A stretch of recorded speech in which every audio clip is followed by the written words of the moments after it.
नमस्कार प्यारे साथियों, मैं अजीज स्वागत करता हूं आपके अपने प्यारे परिवार रोजगार विद अंकित पर। कैसे हैं आप सब लोग? आशा है बहुत अच्छे होंगे, स्वस्थ होंगे, लाजवाब होंगे। तो जल्दी से लाइव आ जाइए, जुड़ जाइए मेरे साथ। आज हम दो टॉपिक करेंगे, एक महत्वपूर्ण अनुच्छेद पढ़ेंगे और एक संविधान संशोधन। जो छोटे छोटे टॉपिक बच गए थे, चाहे वो राज्य एवं केंद्र संबंध हो, चाहे वो आपसे अनुच्छेद 371 ए, 371 बी, 371 सी जो बहुत ज़्यादा पूछे जाते हैं वो आर्टिकल हों, और भी विभिन्न आर्टिकल इसमें मैंने शामिल किए हैं। संविधान संशोधन मैंने यहाँ पर शामिल किए हैं। तो आप सभी लोगों से मेरी रिक्वेस्ट रहेगी कि ये वाली क्लास बहुत महत्वपूर्ण है। अब तक आपने जितना पढ़ा है वो बहुत महत्वपूर्ण रहेगा, ठीक है? तो मैं आपको यहाँ पर शानदार तरीके से रिवीजन कराता हुआ चलूँगा, और रिवीजन में आपके आर्टिकल जो रहेंगे वो बहुत महत्वपूर्ण रहने वाले हैं। मैं केवल उनको पढ़ूंगा, आपको लिखने की ज़रूरत नहीं है। पहले ही मैं आपको बता देता हूँ कि ये सारे आर्टिकल आपके लिखे हुए हैं। जहाँ से लिखने की नीड होगी मैं आपको ज़रूर बताऊँगा कि ये आर्टिकल आपको लिखने हैं। हालांकि आपको लिखने नहीं है। क्यों क्यों नहीं लिखने भैया? आपके मन में डाउट होगा कि भैया क्यों नहीं लिखने हमें। तो आप कहेंगे कि ये इसलिए नहीं लिखने क्योंकि ये पीडीएफ आपको मिल जाएगी, और एक साथ इतने सारे आर्टिकल आप लिखेंगे तो बहुत समस्या हो जाएगी, क्योंकि टाइम तो मिल नहीं पाएगा इतना ज़्यादा लिखने का। ठीक है, तो हम सारी चीज़ों को बहुत अच्छे से पढ़ते हुए चलेंगे। समझ रहे हैं आप मेरी बात? यहाँ पर जो महत्वपूर्ण आर्टिकल है वो हम मूल अनुच्छेद से स्टार्ट कर रहे हैं। हालांकि मैंने मूल अधिकार जो हमने पढ़े थे वो अनुच्छेद 12 से लेकर 35 तक पढ़े थे, लेकिन मैं यहाँ पर सेलेक्टेड आर्टिकल ही आपको बताऊंगा। जो बहुत शानदार आर्टिकल है उनको हम यहाँ पर करेंगे। जैसे मूल अधिकार संविधान के भाग 3 में अनुच्छेद 12 से लेकर 35 तक हैं, जिन्हें अमेरिका के संविधान से लिया गया है। अनुच्छेद 14 में लिखा है कानून के समक्ष समानता एवं समान संरक्षण, एवं समान संरक्षण। ठीक है, समान संरक्षण कि सर ये तो हमने पढ़ लिया था, ये तो हमने पढ़ लिया था। आप कहेंगे equality before law and equal protection of law, and equal protection. आप कहेंगे equal protection of law, protection of law. ये सारी चीजें आप लोग यहाँ पर प्रोटेक्शन ऑफ लॉ। क्या ये वाले पॉइंट आपको पता है? अच्छा जल्दी से बताइए, याद है आपको या भूल चुके हैं? याद है या भूल चुके हैं, जल्दी से बताइए। ठीक है, नेक्स्ट यहाँ पर है अनुच्छेद 14। इसमें लिखा है कि जाति, धर्म, नस्ल, जाति, लिंग, जन्मस्थान के आधार पर भेदभाव का निषेध। यानी कि किसी भी व्यक्ति के साथ उसके जाति, धर्म, वंश, लिंग, जन्मस्थान के आधार पर कोई भेदभाव नहीं किया जाएगा। ठीक है जी, बिल्कुल, हाँ जी बिल्कुल। यहाँ पर अंशुल जी मैं सारे आर्टिकल्स कराऊंगा, आपको परेशान बिल्कुल भी नहीं होना है, बिल्कुल भी नहीं होना है। ठीक है, परेशान ही नहीं होना है। जो हमने कर रखे हैं मैं इनको बहुत तेजी से लेकर चलूंगा, रिवीजन मात्र मैं यहाँ पर लेकर चलूंगा। ठीक है, याद तो आपको है ही सारे, है ना? आमिर खान कह रहे हैं सर याद है सारे, बिल्कुल रिवीजन करेंगे। और जो जो हमारे ऐसे आर्टिकल्स हैं जो हमने नहीं पढ़े, उनको मैं समय के साथ आपको दूंगा टाइम। चलिए, अनुच्छेद 15(2) कहता है कि कोई भी नागरिक केवल धर्म, मूल वंश, जाति, लिंग, धर्म, जन्म स्थान के आधार पर ना तो किसी दुकानों में, सार्वजनिक होटलों में, भोजनालयों में, सार्वजनिक पार्कों में जाने से नहीं रोका जाएगा। ठीक है, नहीं रोका जाएगा। चलिए, बहुत बढ़िया। यहां पर ये हमने पढ़ लिया कि sir no citizen shall be admitted to shop, public eateries जो भोजनालय होते हैं, hotels and places of public entertainment और ground only of religion, race, caste, sex, place of birth of any of them. और इनमें किसी भी आधार पर किसी भी नागरिक को, नागरिक शब्द का प्रयोग इसलिए किया गया है कि ये केवल और केवल भारतीयों को मिलता है, किसी विदेशी नागरिक को नहीं मिलेगा, किसी विदेशी को नहीं मिलेगा। वहीं अनुच्छेद 15 खंड 3 कहता है कि राज्य को स्त्री और बालकों के लिए कोई विशेष उपबंध करने का अधिकार है। राज्य को यह अधिकार दिया गया है कि वह अनुच्छेद 15 खंड 3 के तहत महिलाओं के लिए, बालकों के लिए कोई विशेष प्रावधान करे। क्या करे? कोई विशेष प्रावधान करे। नेक्स्ट है 15 खंड 5। 15 खंड 5 में लिखा है कि सर ये 93वां संविधान संशोधन 2005 में जोड़ा गया था। 93वां संविधान संशोधन 2005 में जोड़ा गया था। इसमें सहकारी या सरकारी फंडित संस्थाओं में शैक्षणिक आरक्षण की बात की गई थी। देखिए इसमें शैक्षणिक संस्थान, जो शैक्षिक संस्थान हैं जैसे सरकारी है या सरकार फंडित, ऐसी स्कूल, ऐसे विद्यालय, ऐसे इंस्टीट्यूट जो सरकारी हैं या सरकार द्वारा दिए गए अनुदान पर संचालित किए जाते हैं, चलाए जाते हैं, जिनमें पढ़ाने वाले शिक्षकों का वेतन सरकार द्वारा या सरकार द्वारा फंडित किसी भी विभाग से मिलता है, वहां पर आरक्षण की व्यवस्था है शैक्षिक रूप से। इसी का एक खंड था, मैंने आपको वो इंपोर्टेंट में बताया था, मैंने इंपोर्टेंट में आपको बताया था कि एक आर्टिकल था। कौन सा आर्टिकल था? आप कहेंगे सर 15 खंड 6, कि सर 15 खंड 6 जिसे 104वां संविधान संशोधन अधिनियम 2019 द्वारा जोड़ा गया, 2019 द्वारा जोड़ा गया, ठीक है, जोड़ा गया। अब यहां पर बात ये आएगी, यहां पर बात ये आ जाएगी कि सर ये बताइए कि भैया 104वां संविधान संशोधन अधिनियम 2019 द्वारा जोड़ा गया, इसमें ये बात कर दी गई कि सर जो शैक्षिक संस्थान हैं, आप कहेंगे सर जो शिक्षक या शैक्षिक, जल्दी से बताइए कि सर जो शैक्षिक संस्थानों में, शैक्षिक संस्थानों में, यहां पर सरकारी था, यहां पर सभी शैक्षिक संस्थानों में ईडब्ल्यूएस को, ईडब्ल्यूएस यानी कि इकोनॉमिक वीकर सेक्शन, आर्थिक रूप से पिछड़े लोगों को, आप कहेंगे सर आर्थिक रूप से, आर्थिक रूप से पिछड़े लोगों को, पिछड़े लोगों को, आर्थिक रूप से पिछड़े लोगों को क्या होगा? पिछड़े लोगों को 10%, पिछड़े लोगों को 10% आरक्षण दिया जाएगा। क्या किया जाएगा? आरक्षण, रिजर्वेशन दिया जाएगा। क्या दिया जाएगा भैया? आप कहेंगे रिजर्वेशन दिया जाएगा, ठीक है, रिजर्वेशन मिलेगा। ये हमने पढ़ लिया। हालांकि इसी के द्वारा क्या किया गया था? 16 खंड 6 भी जोड़ा गया था, जिसमें सरकारी नौकरियों में 10% का आरक्षण दिया जाएगा, ठीक है। क्या यही वाला था क्या? मैं कहूं कि नहीं सर, ये वाला तो नहीं था, ये तो नहीं था, ये तो 103वां संविधान संशोधन था। अब आप बताइए कि सर 104 था या 103? आप कहेंगे 103वां संविधान संशोधन था, 103वां संविधान संशोधन था।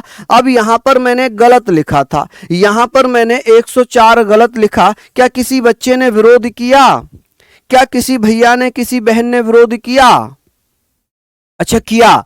जय हिंद कह रहे हैं 103, मोहित यादव कह रहे हैं 103, मोनू 103। फिर इसका मतलब मैं समझ रहा हूं कि आप लोग अपडेट हैं, आप लोग पढ़ रहे हैं, ठीक है, आप लोग पढ़ रहे हैं। मैं बीच बीच में ये हरकत करूंगा और मैं प्रयास करूंगा, मुझे अच्छा होगा जब आप विरोध करेंगे, मुझे खुशी होगी जब आप विरोध करेंगे कि नहीं आपने ये लिखवाया था, मेरे दिल को खुशी मिलेगी। मैं बीच बीच में ये हरकत करूंगा, ठीक है। मैं देखूंगा कि आप लोग सच में रिवीजन कर रहे हैं या नहीं कर रहे, ठीक है। जय भीम राजीव गुजर जी, जय, हाँ जी, जय भाई। अच्छा राजीव कह रहे हैं जी भाई, चलिए बहुत बढ़िया। हाँ जी, निर्देश, चलिए 103 हमने पढ़ा कि सर 103वां संविधान संशोधन 2019, हालांकि 104वां संविधान संशोधन जो था वो अनुच्छेद 331 को समाप्त कर दिया गया था और जो आरक्षण था SC ST का उसको भी बढ़ाया गया था, वो उससे संबंधित था, वो संविधान संशोधन में मैं बता दूंगा। तो ये हमने पढ़ लिया कि सर 103वां संविधान संशोधन अधिनियम 2019 के द्वारा 15 खंड 6 और 16 खंड 6 जोड़ा गया था, जिसमें 16 खंड 6 कहता है कि सरकारी नौकरियों में ईडब्ल्यूएस को 10% आरक्षण दिया जाएगा। चलिए यहां पर, अच्छा यहां लिख दिया क्या मैंने?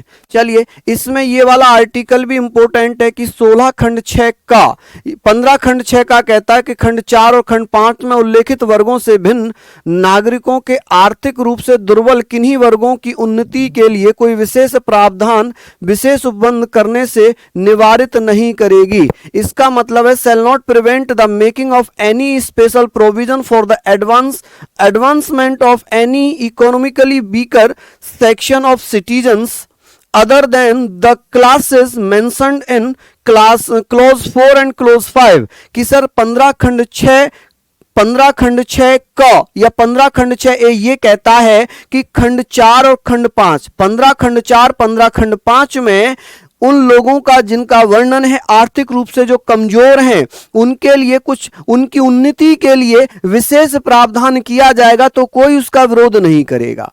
ठीक है, अब वही बात आती है अनुच्छेद 16 की। अनुच्छेद 16 क्या कहता है, मैं इंपोर्टेंट भी लिख रहा हूं कि सार्वजनिक रोजगार के मामलों में अवसर की समानता। अब सार्वजनिक रोजगार का मतलब है कि सरकारी नौकरियों में सब बराबर हैं, चाहे वो गरीब है, चाहे वो अमीर है, चाहे वो निम्न जाति में आता है, चाहे वो उच्च जाति में आता है, चाहे वो शेड्यूल है, चाहे वो एसटी है, चाहे वो ओबीसी है, चाहे वो जर्नल है, ऑल आर इक्वल, कि सब बराबर हैं। ये सिर्फ कहने की बातें हैं, सब बराबर हैं।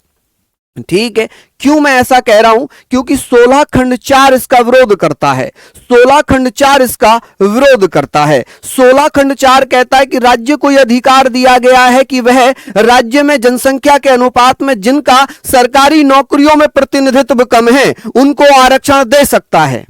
क्या कर सकता है, आरक्षण दे सकता है। तो यहां पर किसकी, अवसर की समानता की बात हो रही है, इक्वलिटी ऑफ अपॉर्चुनिटी की बात हो रही है।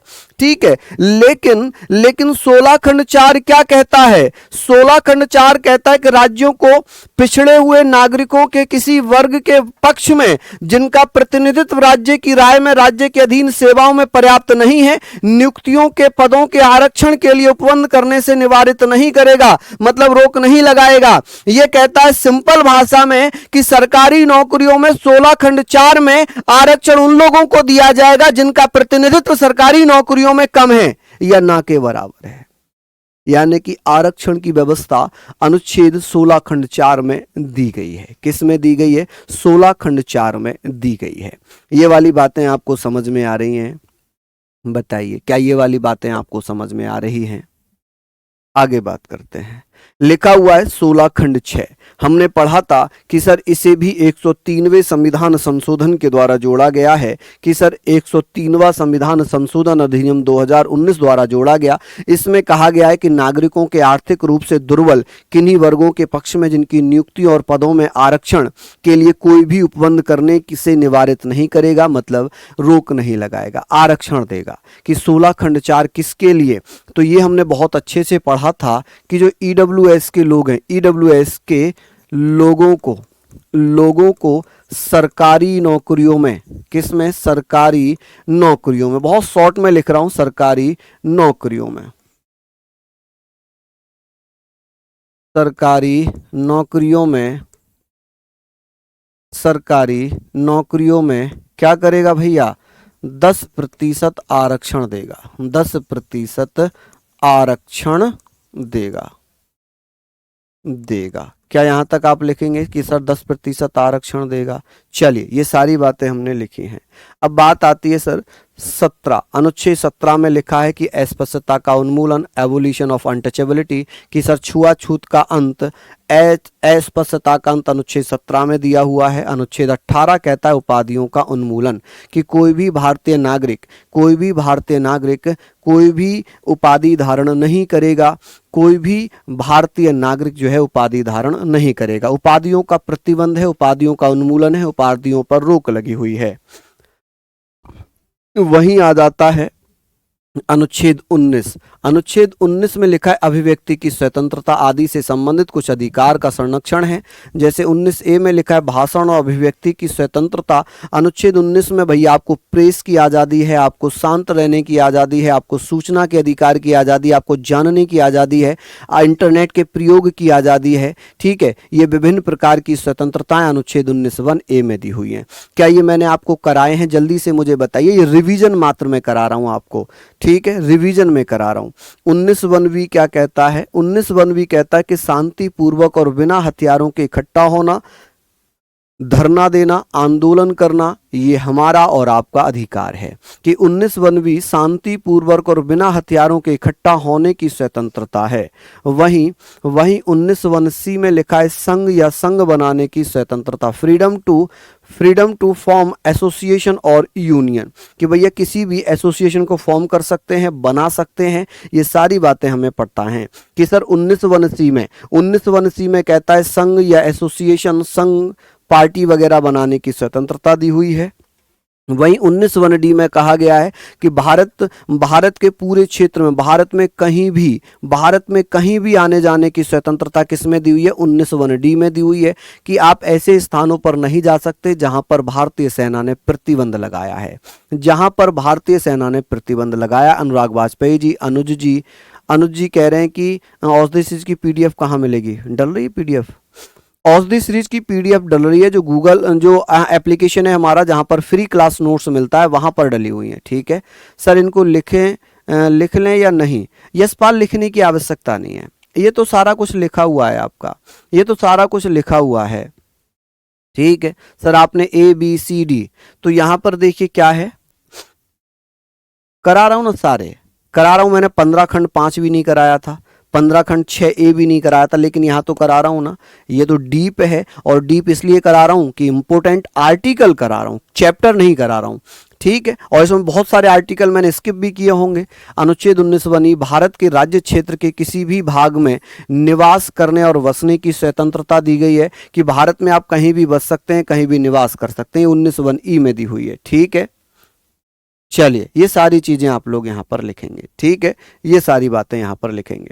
अब बात आ जाती है 19 जी में क्या लिखा हुआ है? किसी भी पेशे या अभ्यास करने या कोई भी व्यवसाय करने की स्वतंत्रता आर्टिकल 19 जी में दी है, कि मैं अपनी जीविका चलाने के लिए कोई भी व्यापार कर सकता हूं, अपना परिवार पालने के लिए कोई भी व्यापार कर सकता हूं, जिसका अधिकार मुझे कहां से मिला है? 19 जी से। ठीक है, लेकिन मैं ऐसे किसी भी व्यापार को नहीं करूंगा जो संवैधानिक रूप से गलत हो। देखिए धीरज गंगवार जी, ये जरूरी नहीं है कि ये पूछे ही जाएंगे, ये जरूरी तो नहीं है कि 19A 19B 19C पूछा जाएगा।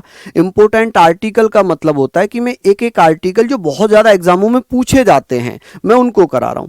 क्यों? अब ये वाली जो क्लास है ना आपकी, ये वाली क्लास एक ऐसी क्लास है आप किसी भी एग्जाम के लिए ले सकते हैं, चाहे आप UP SSC की बात कर रहे हो, चाहे आप स्टेट एग्जाम्स की बात कर रहे हो, चाहे SSC की बात कर रहे हो, चाहे आप किसी भी पुलिस एग्जाम की बात कर रहे हो, आप लेखपाल की बात कर रहे हो, आप होमगार्ड की बात कर रहे हो, आप CGL की बात कर रहे हो, CPO की बात कर रहे हो, CHSL की बात कर रहे हो, MTS की बात कर रहे हो, उत्तर प्रदेश कांस्टेबल की बात कर रहे हो, SI की बात कर रहे हो, झारखंड पुलिस की बात कर रहे हो, उत्पाद की बात कर रहे हो, कोई भी एग्जाम हो सबके लिए इंपॉर्टेंट रहने वाली है ये क्लास। ठीक है, अब आपको अगर 20 नहीं कराया तो 20 हमने बहुत डिटेल में पढ़ा है, जहां पर 2 सिद्धि से संरक्षण है। ठीक है, वहीं अनुच्छेद 21 में जीवन और व्यक्तिगत स्वतंत्रताएं हैं, कि सर इसमें साफ पानी पीने का अधिकार है, इसमें मेडिकल की स्वतंत्रता है, इसमें नींद का अधिकार जुड़ चुका है, इसमें शादी करने की स्वतंत्रता है, इसमें विदेश जाने की स्वतंत्रता है। ये सारी चीजें हमने बहुत डिटेल में पढ़ी हैं। ठीक है, नेक्स्ट है 21A। हमने ये भी पढ़ा था कि सर 21A को 86वें संविधान संशोधन के द्वारा जोड़ा गया था। इसे कब जोड़ा था? 86वां संविधान संशोधन 2002 के द्वारा जोड़ा था, 2002 के द्वारा जोड़ा था। इसमें हमने पढ़ा था राइट टू एलिमेंट्री एजुकेशन, प्रारंभिक, यानी कि राइट टू एजुकेशन कह सकते हैं इसको। प्रारंभिक ना लिखकर हम इसे क्या लिखेंगे, क्योंकि प्रारंभिक शिक्षा का यहाँ पर कोई औचित्य है नहीं। ठीक है, आप इसमें कंफ्यूज हो सकते हैं। ठीक है, इसमें आप कहीं कंफ्यूज हो सकते हैं कि सर इसमें शिक्षा का अधिकार है, इसमें किसका अधिकार दिया हुआ है? शिक्षा का अधिकार दिया हुआ है। ठीक है, राइट टू एजुकेशन क्या दिया है भैया इसमें आपको? Right to education. आप कहेंगे सर इसमें क्या दिया हुआ है? Right to education. ठीक है, राइट टू एजुकेशन। और ये एजुकेशन किसको दिया जाएगा? जो 6 वर्ष से लेकर 14 वर्ष के बच्चे होंगे। ये किसको मिलेगा? आप कहेंगे सर 6 साल से, आप कहेंगे सर 6 साल से लेकर 6 साल से 14 साल के जो बच्चे होंगे, इन्हें भैया इन्हें निःशुल्क एवं अनिवार्य शिक्षा दी जाएगी। आप कहेंगे सर निःशुल्क एवं अनिवार्य शिक्षा दी जाएगी। क्या होगा? निःशुल्क एवं अनिवार्य शिक्षा, अनिवार्य शिक्षा दी जाएगी। क्या ये वाली बात समझ में आई? इसे भैया कानून कब बनाया गया, इसे अधिनियमित कब किया गया? आप कहेंगे 2009 में। कि भैया इसे लागू कब किया गया? इसे लागू कर दिया 1 अप्रैल 2010 में, 1 अप्रैल 2010 में। अनुच्छेद 23 कहता है कि मानव यातायात जिसे मानव दुर्व्यापार कहेंगे, ह्यूमन ट्रैफिकिंग, आप कहेंगे सर ह्यूमन ट्रैफिकिंग, इसको हम लिख लेंगे कि सर यहाँ पर तो हमने पढ़ना है कि सर मानव दुर्व्यापार। क्या पढ़ेंगे इसको? मानव दुर्व्यापार। चलिए ये आप लोग लिखिएगा कि सर इसे हम क्या पढ़ेंगे? मानव दुर्व्यापार। ठीक है जी, मानव दुर्व्यापार, मानव दुर्व्यापार एवं ह्यूमन ट्रैफिकिंग। क्या हो जाएगा जी ये? Human trafficking. Human trafficking and force labour, किसी से जबरदस्ती काम करवाना, जबरन श्रम करवाना, इस पर रोक लगी हुई है। बधुआ मजदूरी, बेगारी, मैंने बहुत अच्छे अच्छे एग्जाम्पल देकर ये चीजें आपको समझाई थी। ठीक है, तो ये वाली पॉइंट्स आपको लिख लीजिए और ये पीडीएफ भी आपको मिल जाएंगी। बिल्कुल बिल्कुल स्वागत है वाजपेयी जी आपका। नेक्स्ट है कि सर कारखानों आदि में बच्चों के रोजगार पर प्रतिबंध। ऐसे बच्चे जो 14 साल से कम हैं, जो 14 साल से कम है, उनके रोजगार पर प्रतिबंध अनुच्छेद 24 में है। 25 कहता है अंतरात्मा की स्वतंत्रता, धर्म के स्वतंत्र, पेशे, अभ्यास और प्रचार की स्वतंत्रता। हमने पढ़ा था कि जो सिख कृपाण धारण करते हैं वो अनुच्छेद 25 के तहत करते हैं। अनुच्छेद 25 में लिखा है कि मैं किसी भी धर्म को अपनी इच्छा अनुसार मान सकता हूं, जो मेरे रीति रिवाज पहले सदियों से चले आ रहे हैं मैं उन्हीं रीति रिवाजों को मानता हुआ चलूंगा, उस पर कोई हस्तक्षेप नहीं कर सकता। मैंने एग्जाम्पल भी दिया था जैन संप्रदाय का कि उनके धर्म में राजस्थान हाई कोर्ट ने हस्तक्षेप किया था, उनकी संथारा प्रथा पर रोक लगा दी थी, लेकिन वो सुप्रीम कोर्ट पहुंच गया और सुप्रीम कोर्ट ने राजस्थान हाई कोर्ट के फैसले को रद्द कर दिया।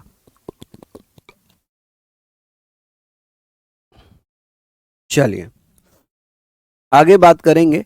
यहां पर लिखा हुआ है, यहां लिखा है अनुच्छेद 37, राज्य के नीति निदेशक सिद्धांत डीपीएसपी किसी भी न्यायालय द्वारा लागू नहीं किए जाएंगे, इन्हें वैधानिक शक्तियां प्राप्त नहीं हैं। 39 का सभी के लिए समान न्याय एवं निःशुल्क कानूनी सहायता की व्यवस्था की गई है। The state government will be make arrangement for equal justice and free legal aid, कि जो आर्थिक रूप से कमजोर लोग हैं उन्हें निःशुल्क विधिक सहायता दी जाएगी।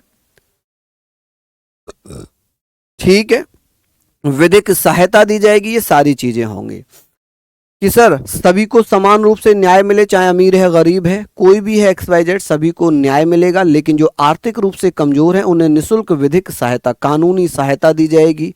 ठीक है भैया, आगे है अनुच्छेद 40। क्या कहता है? अनुच्छेद 40 में लिखा है ग्राम पंचायतों का गठन गांधीवादी सिद्धांत पर आधारित है। गांधीवादी सिद्धांत पर आधारित है।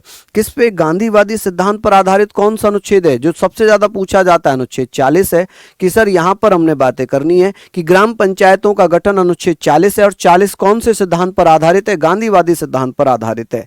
अनुच्छेद 41 क्या है कि कुछ दिशाओं में काम, शिक्षा और लोक सहायता पाने का अधिकार है, कि कुछ मामलों में जैसे कि मनरेगा, जिसे वर्तमान में हम जी राम जी के नाम से जानते हैं, जी राम जी जो मनरेगा था, नरेगा था, जिसे रोजगार के लिए लागू किया गया था। मनरेगा नरेगा में 100 दिन का रोजगार मिलता था, जबकि जी राम जी में भैया 125 दिन का रोजगार मिलता है। तो कुछ मामलों में रोजगार, कुछ मामलों में काम, शिक्षा और लोक सहायता की व्यवस्था की बात इसमें हुई है।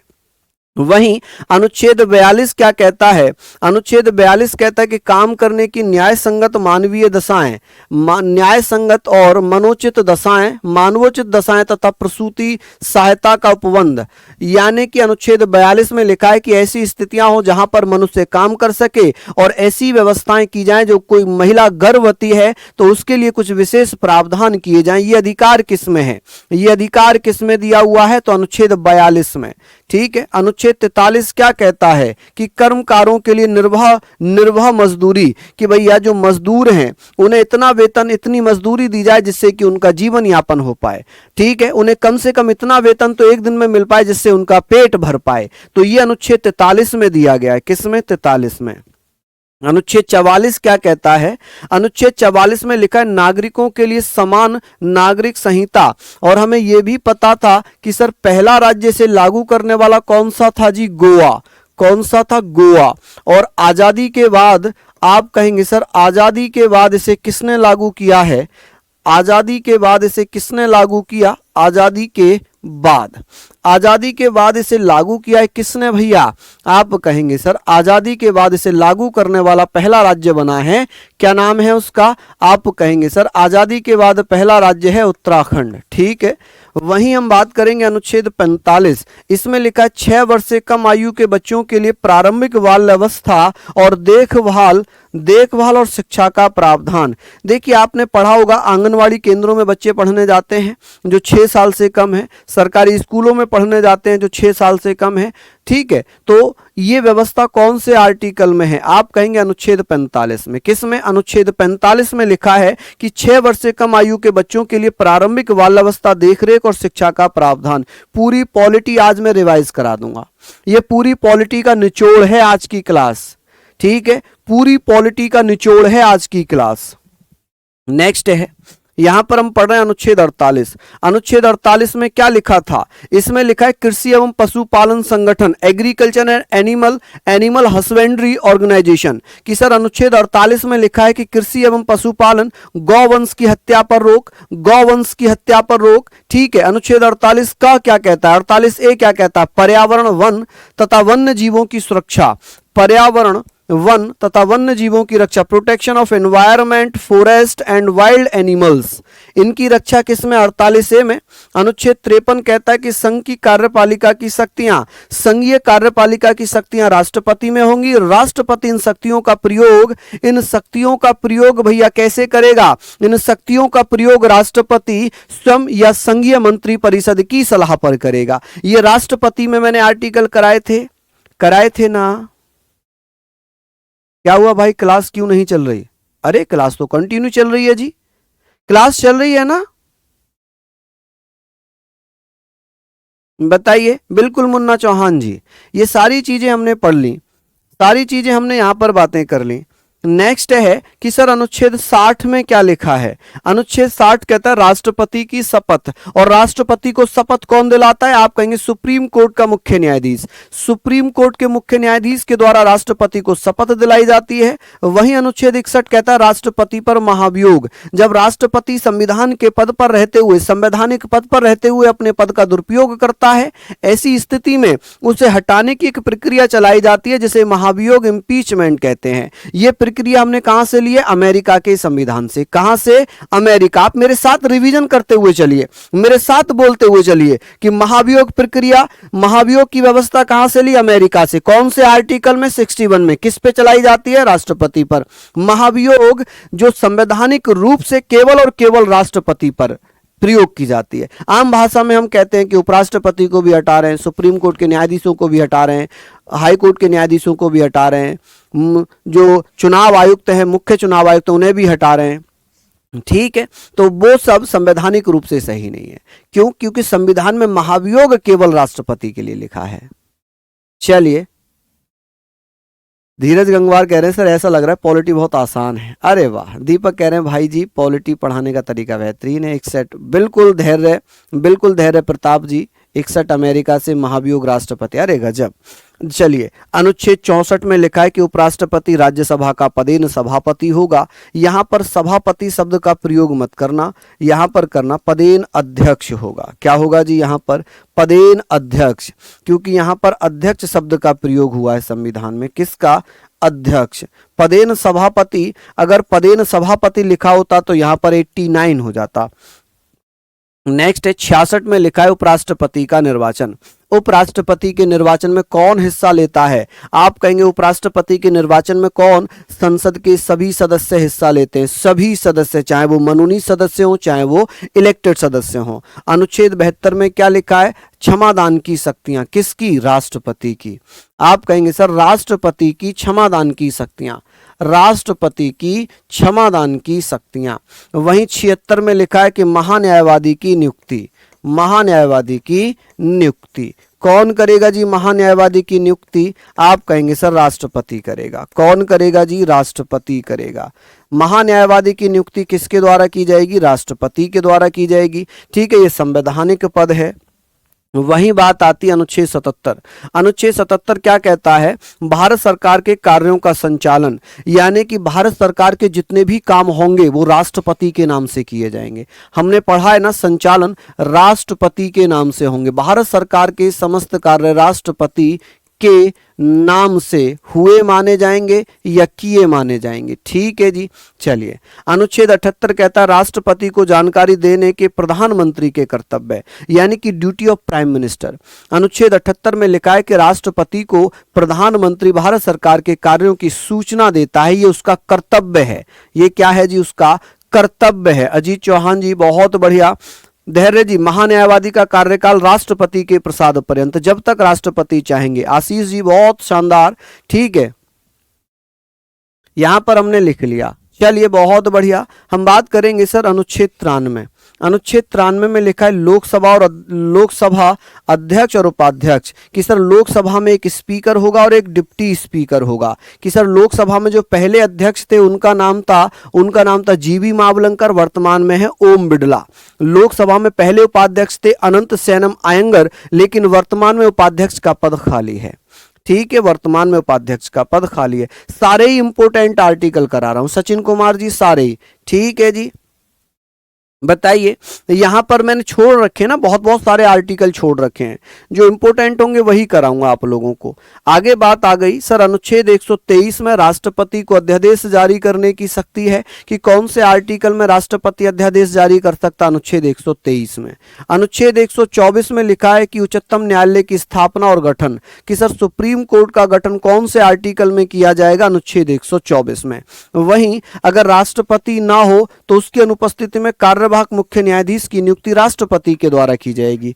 किसके द्वारा की जाएगी? आप कहेंगे सर राष्ट्रपति के द्वारा की जाएगी। समझ गए आप लोग भैया, अर्पिता मेरी बहन? बहुत बढ़िया। कि सर जब सुप्रीम कोर्ट में मुख्य न्यायाधीश ना हो, उसकी अनुपस्थिति में एक्टिंग चीफ जस्टिस की नियुक्ति कौन करेंगे? राष्ट्रपति महोदय करेंगे। कौन? राष्ट्रपति महोदय करेंगे। वहीं अनुच्छेद 127 में तदर्व न्यायाधीशों की नियुक्ति होगी।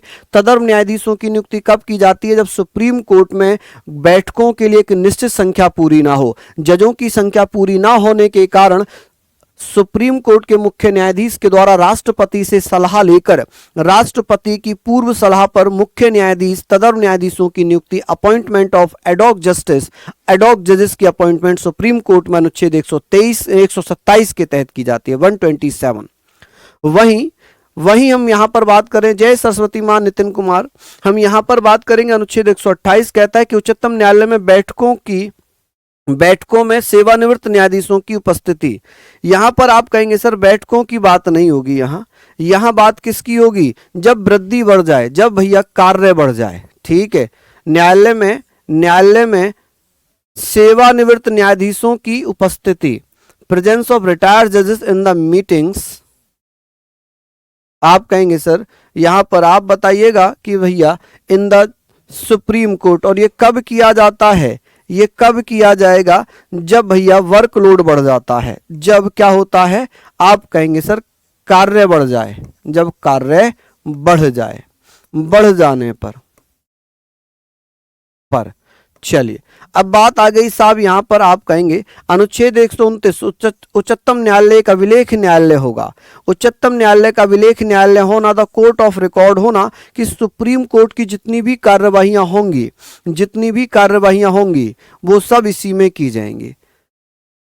संवैधानिक उदित नारायण तिवारी जी, संवैधानिक विकास से क्वेश्चंस कराऊंगा मैं, जब गागर में सागर कराऊंगा ना तो उसमें क्वेश्चंस कराऊंगा, है ना, क्वेश्चंस कराऊंगा, क्योंकि वो बहुत बड़ा चैप्टर है और उसमें एक क्वेश्चन मुश्किल से आएगा, आया नहीं आया। ठीक है, तो इसलिए मैं उसको क्वेश्चंस में करा दूंगा।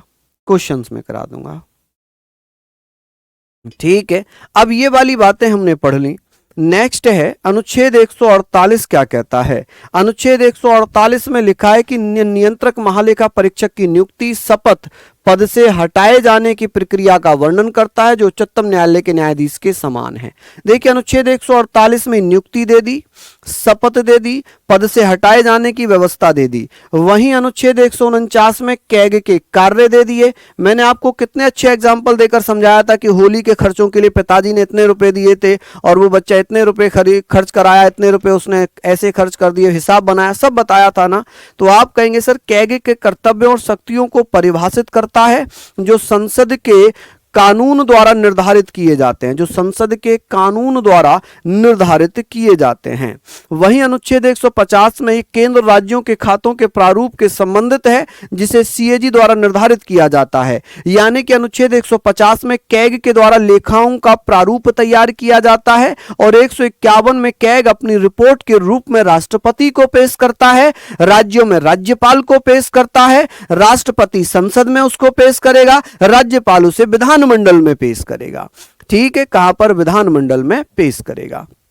अनुच्छेद 151 में लिखा है कैग की रिपोर्ट प्रस्तुत करने की अभिक्रिया। ये बातें हमने यहां पर पढ़ी हैं। नेक्स्ट है, अब बात आ गई राज्यपाल की। राज्यपाल, प्रत्येक राज्य का एक राज्यपाल होगा। कहां लिखा है? अनुच्छेद 153 में। अनुच्छेद 153 में लिखा है कि प्रत्येक राज्य में एक राज्यपाल होगा। Every state shall have a governor. वहीं अनुच्छेद 154 में लिखा हुआ राज्य कार्यपालिका की शक्तियां राज्यपाल में निहित होंगी, जिनका प्रयोग राज्यपाल अपने आप करेगा या भैया राज्य मंत्री परिषद की सलाह पर करेगा। अब ये मत कहिए कि आपने ये आर्टिकल नहीं कराया, वो आर्टिकल नहीं कराया, चैप्टर में मैंने जो जो इंपॉर्टेंट थे वो कराए, यहां पर मैं सारे आर्टिकल तो कराऊंगा नहीं जी, सारे आर्टिकल तो मैं यहां पर कराऊंगा नहीं। ये मैं वो इंपॉर्टेंट आर्टिकल करा रहा हूं जो मुझे लग रहा है ये एग्जाम में पूछे जाएंगे, और ये भी काफी डीप हैं, ये भी काफी डीप हैं। अब यही तो समस्या है कि ये नहीं कराया, वो नहीं कराया। ये कमेंट आपका बंद क्यों नहीं होता है जी पवार जी?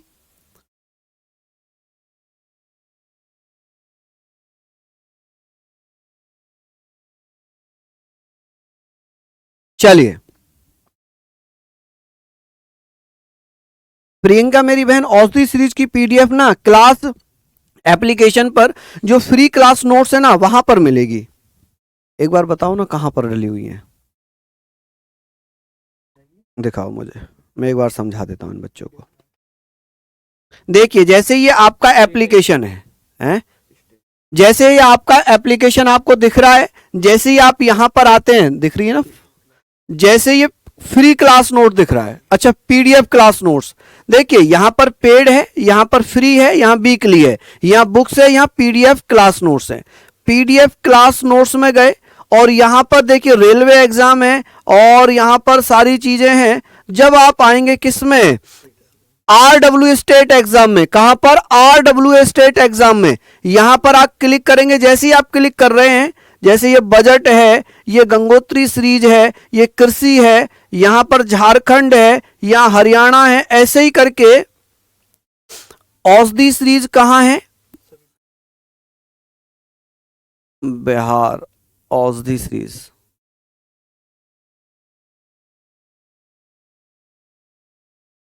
इतनी नीचे तो नहीं होनी चाहिए औषधि सीरीज, हैं? सबसे नीचे है क्या? इसमें देख लेना, इसमें आपको मिल जाएगी। ठीक है, जैसे ही आप स्क्रॉल करेंगे यहां पर आपको मिल जाएगी। ठीक है, चलिए चलिए, अनुच्छेद 155 में क्या दिया हुआ है कि सर राज्यपाल की नियुक्ति राष्ट्रपति अपने हस्ताक्षर और मोहर वाले अधिपत्र से, यानी कि हम कह सकते हैं राज्यपाल की नियुक्ति, कैग की नियुक्ति, महान्यायवादी की नियुक्ति राज्यपाल वारंट के माध्यम से करते हैं, जिस पर राष्ट्रपति की मोहर लगी होती है। ठीक है, वारंट कहते हैं जिसको। समझ रहे हैं आप लोग भैया? चलिए, सपना मेरी बहन धन्यवाद। यहां पर हम बात करेंगे सर तीसरे नंबर पे है। देखो एक भैया ने बता दिया तीसरे नंबर पे है। हाँ जी, बहुत बढ़िया, शानदार। तो ये वाली बातें हमने नहीं, रोजगार विदंकित वाले फोल्डर में नहीं, स्टेट में थोड़ी डली होगी औषधि सीरीज होमगार्ड के लिए।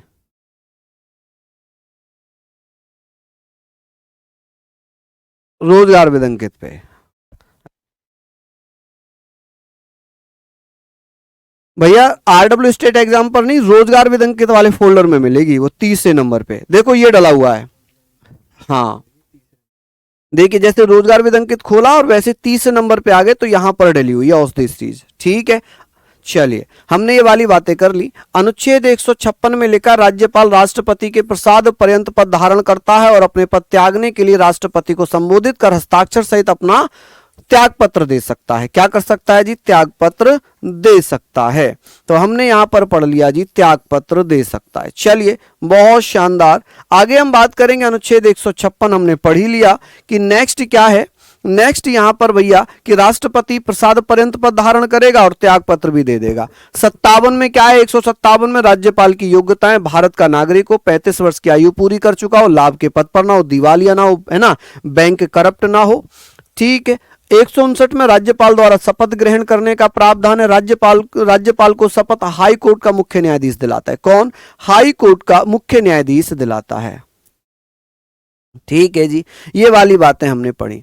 अनुच्छेद 161 में राज्यपाल को क्षमादान आदि की शक्तियां, कुछ मामलों में दंडादेश के निलंबन, परिहार, लघुकरण की राज्यपाल की शक्तियां, जिस प्रकार अनुच्छेद 72 में राष्ट्रपति सजाएं माफ कर सकता है, उसी प्रकार से राज्यपाल भी सजाएं माफ कर सकता है। नेक्स्ट है अनुच्छेद 165। अनुच्छेद 165 में क्या दिया हुआ है कि सर राज्य का महाधिवक्ता जिसकी नियुक्ति राज्यपाल के द्वारा की जाती है। राज्य का महाधिवक्ता एडवोकेट जनरल ऑफ स्टेट, जैसे महान्यायवादी देश का सर्वोच्च विधि अधिकारी है, वैसे राज्य का सर्वोच्च विधि अधिकारी होता है राज्य महाधिवक्ता। कौन होता है? राज्य महाधिवक्ता होता है। नहीं राजीव कुमार जी, ऐसे तो अगर करते हुए चलेंगे बड़ा समस्या हो जाएगी कि ये इस पार्ट में मैं तो आर्टिकल करा रहा हूं, पार्ट थोड़ी करा रहा हूं। ठीक है। अब बात आ गई सर 166, राज्य सरकार के कार्यों का संचालन। राज्य सरकार के कार्यों का संचालन, जैसे अनुच्छेद 77 में भारत सरकार के कार्यों का संचालन है, वैसे ही राज्य सरकार के कार्यों का संचालन है कि राज्य सरकार के सभी कार्य राज्यपाल के नाम से किए जाएंगे, माने जाएंगे। ठीक है। ठीक है।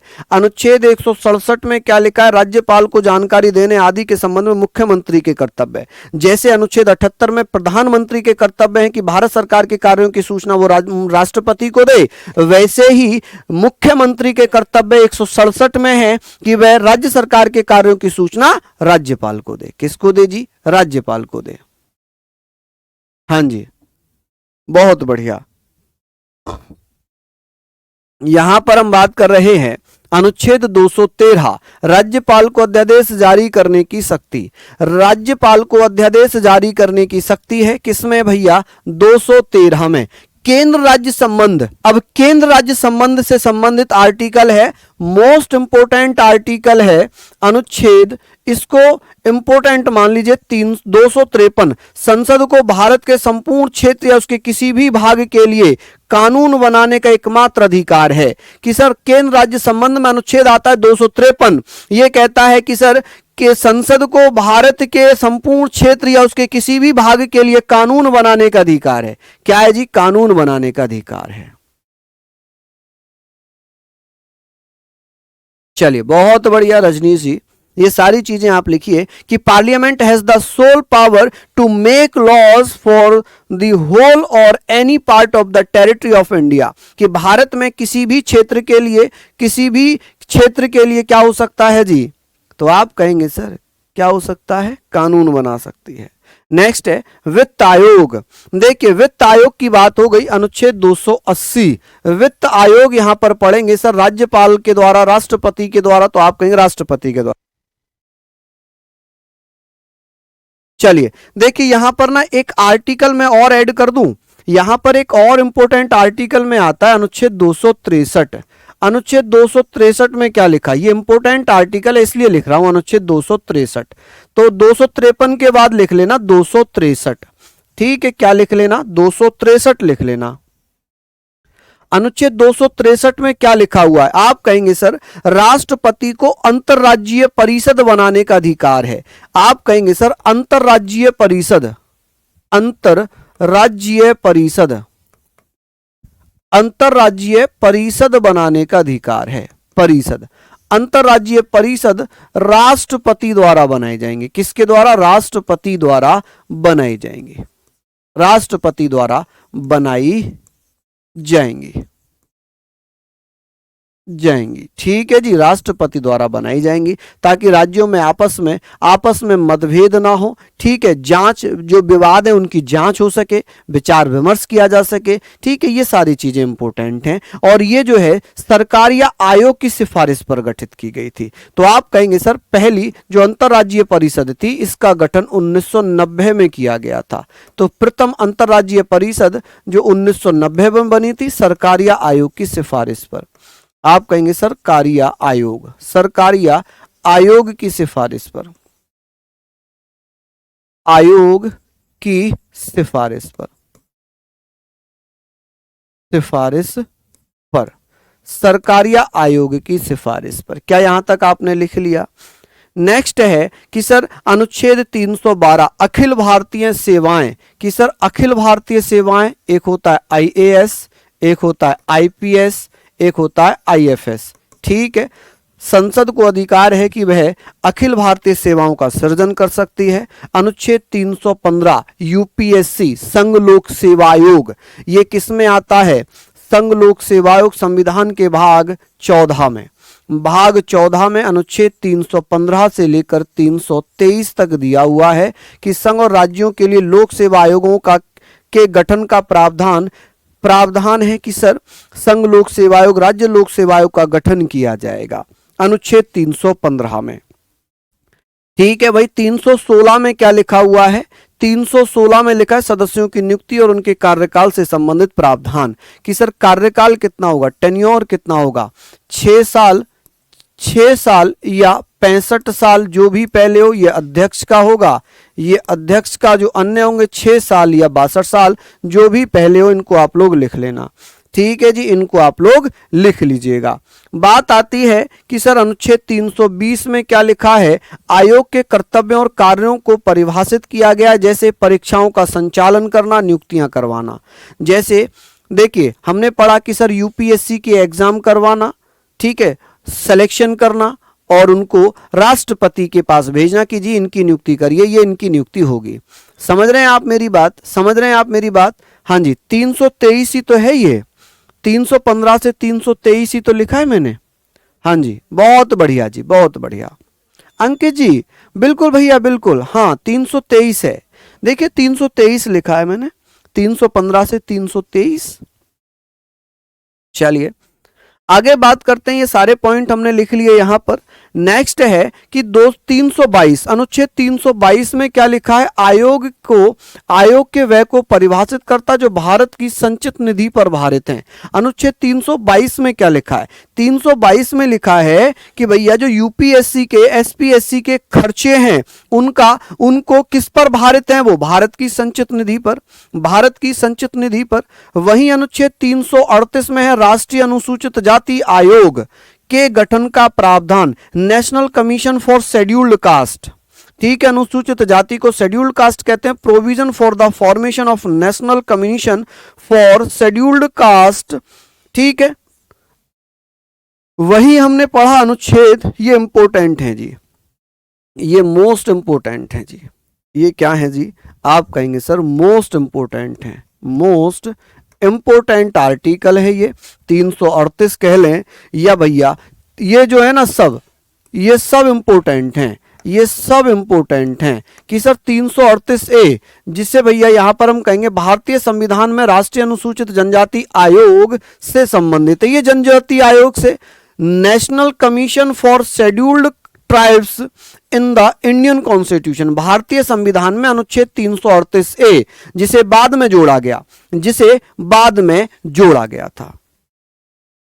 क्या किया गया? बाद में जोड़ा गया। रिवीजन हो रहा है ना आपका? चलिए मुझे कमेंट में बताइए अनुच्छेद 338A 338B कब जोड़े गए हैं? चलिए फटाफट से बताइए 338A कब जोड़ा गया? 338A कब जोड़ा गया है?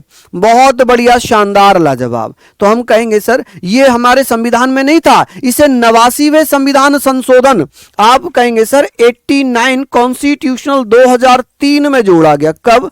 89वां संविधान संशोधन 2003 में इसे जोड़ा गया है। तो क्या ये आप लिख लेंगे कि सर इसे 89वां संविधान संशोधन अधिनियम 2003 में जोड़ा गया था, जिसमें राष्ट्रपति को यह अधिकार दिया गया कि इसमें एक अध्यक्ष होगा, 3 अन्य सदस्य होंगे कि जिनकी नियुक्ति राष्ट्रपति करेंगे। कि सर ये जो होगा ना, इसमें एक अध्यक्ष होगा, एक अध्यक्ष, 3 अन्य सदस्य, 3 अन्य सदस्य। इनकी नियुक्ति कौन करेंगे? राष्ट्रपति द्वारा नियुक्ति की जाएगी। किसके द्वारा? राष्ट्रपति द्वारा। वहीं अनुच्छेद 338B कब जोड़ा गया बताइए? आप कहेंगे सर 338B कब जोड़ा गया था? तो 102वें संविधान संशोधन अधिनियम 2018 के द्वारा।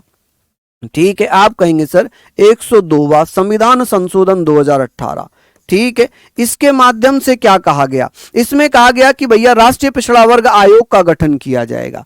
ठीक है जी, इसे क्या कर दिया, राष्ट्रीय पिछड़ा वर्ग आयोग। 102वां संविधान संशोधन हुआ था जिसे 2018 में जोड़ा गया था। इसमें यह क्या लिखा था भैया, इसमें क्या लिखा था, आप मुझे कहेंगे सर इसमें क्या लिखा था कि प्रत्येक आयोग में एक अध्यक्ष होगा।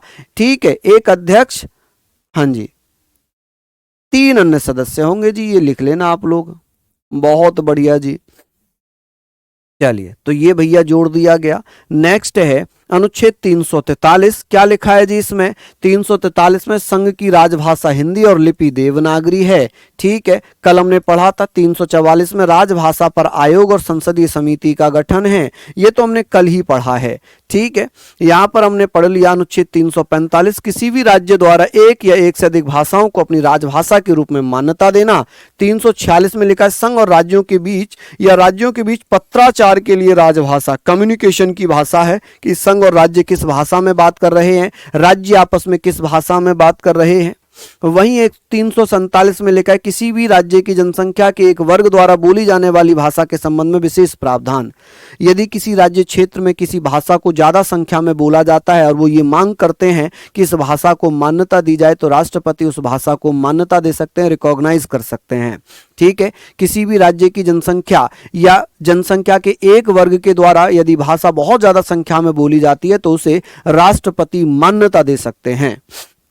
वैसे ही अनुच्छेद 350 कहता है शिकायतों के निवारण के लिए संघ और राज्यों में कोई भी व्यक्ति किसी भी भाषा में आवेदन कर सकता है। हालांकि देखिए, कोई भी व्यक्ति, जैसे हम मानते हैं कि भाई भारत में जो आधिकारिक रूप से भाषाएं हैं वो 22 हैं।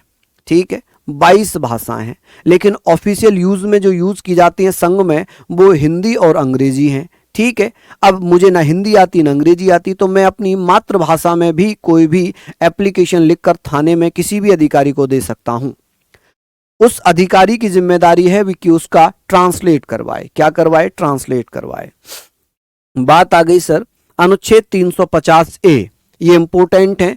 350 ए प्राथमिक स्तर पर मातृभाषा में शिक्षा की सुविधा प्रदान करना और 350 भी भाषाई अल्पसंख्यकों के लिए एक विशेष अधिकारी की नियुक्ति करना और अनुच्छेद 351 में हिंदी भाषा के विकास के निर्देश कि सर ऐसे कुछ कार्य किए जाएंगे जिससे हिंदी का विकास किया जा सके। 350 भी में लिखा है जो अल्पसंख्यक है भाषा के आधार पर, धर्म के आधार पर नहीं, ऐसे अल्पसंख्यक जो भाषा के आधार पर अल्पसंख्यक हैं उनके लिए विशेष अधिकारी की नियुक्ति की जाएगी, राष्ट्रपति करेगा। वहीं 350A में लिखा है कि प्राथमिक स्तर पर मातृभाषा में शिक्षा प्राप्त करने की सुविधा है। हर किसी को अपनी मातृभाषा सीखनी, जैसे कि सिख हैं वो भैया गुरुलिपि सीख सकते हैं मात्र प्रारंभिक स्तर पर, जैसे मुस्लिम है वो उर्दू सीख सकते हैं।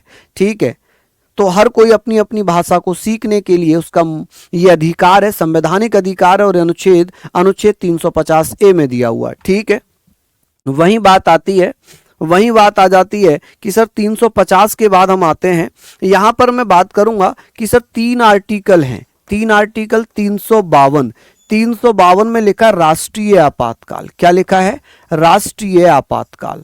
ठीक है जी, नेशनल इमरजेंसी, राष्ट्रीय आपातकाल कि सर राष्ट्रीय आपातकाल की व्यवस्था है कि सर अब तक 3 बार लगा है, एक बार 1961 में या 1962, एक बार 1962 में, एक बार 1971 में और एक बार 1975 में। अब बात आती है सर अनुच्छेद 356, इसमें राष्ट्रपति शासन है। क्या है, राष्ट्रपति शासन दिया हुआ है, राष्ट्रपति शासन। ठीक है, और एक आर्टिकल है अनुच्छेद 360, इसमें दिया वित्तीय आपातकाल, वित्तीय आपातकाल, वित्तीय आपातकाल। चलिए, वित्तीय आपातकाल इसमें दिया है। चलिए, बहुत बढ़िया, यहां तक हम इसको पढ़ लेंगे। वित्तीय आपातकाल की बातें हो गई। अब ये आते हैं और भी इंपॉर्टेंट आर्टिकल। देखिए 371 में लिखा है महाराष्ट्र और गुजरात राज्य के लिए विशेष प्रावधान की व्यवस्था, स्पेशल प्रोविजन। ये सारे ही आर्टिकल इंपॉर्टेंट हैं कि सर महाराष्ट्र गुजरात राज्यों के संबंध में विशेष प्रावधान की व्यवस्था कौन से आर्टिकल में है, आप कहेंगे अनुच्छेद 371 में। किस में, अनुच्छेद 371 में। वहीं 371 ये कहता है नागालैंड राज्य के संबंध में विशेष प्रावधान। नागालैंड राज्य के संबंध में विशेष प्रावधान की व्यवस्था है। वहीं अनुच्छेद 371 भी असम राज्य के संबंध में विशेष प्रावधान की व्यवस्था कि सर 300 में नागालैंड है, 371 बी में कौन है, असम राज्य है, 371 में महाराष्ट्र और गुजरात से संबंधित, महाराष्ट्र और गुजरात से संबंधित प्रावधान कौन से आर्टिकल में होंगे, 371 में। 371 में 371 किससे संबंधित है, नागालैंड से। नागालैंड से कौन सा आर्टिकल संबंधित है, 371 महाराष्ट्र गुजरात से संबंधित कौन है, 371 371 भी असम, 371 भी असम। ये मोस्ट इंपोर्टेंट है जी, ये सभी जो है मोस्ट इंपोर्टेंट आर्टिकल हैं। चलिए ये आप लोग लिखिएगा कि सर यहां तक हम लोग इसको पढ़ लेंगे। चलिए आगे बात करें, नेक्स्ट हम यहां पर लिखेंगे, ये सारी चीजें हैं, आगे चल लेते हैं। लिखा हुआ है 371C, 371C मणिपुर राज्य के संबंध में विशेष प्रावधान। हर राज्य को विशेष प्रावधान की बात हो रही थी, हर राज्य में यहां पर बात कर रहे हैं, ठीक है। अनुच्छेद 371D कहता है कि सर आंध्र प्रदेश राज्य से संबंधित विशेष प्रावधान होंगे। 371E में लिखा है कि आंध्र प्रदेश में केंद्रीय विश्वविद्यालयों की स्थापना की जाएंगी। अनुच्छेद 371F में लिखा है सिक्किम राज्य के संबंध में विशेष प्रावधान होंगे। सिक्किम के लिए 371F, सिक्किम के लिए 371F। आंध्र प्रदेश में केंद्रीय विश्वविद्यालयों की स्थापना 371E में। आंध्र प्रदेश राज्य के लिए विशेष प्रावधान 371D में। मणिपुर के लिए 371C में। किसमें, 371C में। चलिए अब बात आती है कि सर 371 जी मिजोरम राज्य के संबंध में विशेष प्रावधान। मिजोरम राज्य के संबंध में विशेष प्रावधान की व्यवस्था की गई है। किसकी, विशेष प्रावधान की व्यवस्था की गई है। क्या यहां तक आप लोग लिख लेंगे। 371H अरुणाचल प्रदेश राज्य के संबंध में विशेष प्रावधान की व्यवस्था है। 371G में लिखा हुआ मिजोरम के लिए, 371H में लिखा है अरुणाचल प्रदेश के लिए। 371I है ये आई, 371I कहता है गोवा राज्य के बारे में विशेष संबंध, और 371J कहता है कर्नाटक राज्य के लिए विशेष प्रावधान की व्यवस्था। ठीक है, विशेष प्रावधान की व्यवस्था। यहां पर आप लोगों को ये लिखना है, यहां पर सारी चीजें आप लोग इसको लिख लीजिए। मैं एक बार इनको फिर से रिपीट कराना चाहूंगा कि अनुच्छेद 371 में क्या लिखा है, मेरे साथ बोलिए। 371 में क्या लिखा हुआ है, आप कहेंगे महाराष्ट्र और गुजरात के लिए विशेष प्रावधान है। 371A में नागालैंड राज्य के लिए विशेष प्रावधान है। 371B में असम के लिए विशेष प्रावधान है। 371B किससे संबंधित, असम से। 371A नागालैंड से। 371 किससे, महाराष्ट्र और गुजरात से। 371 महाराष्ट्र गुजरात से। 371 नागालैंड से। 371B असम से। किससे, असम से।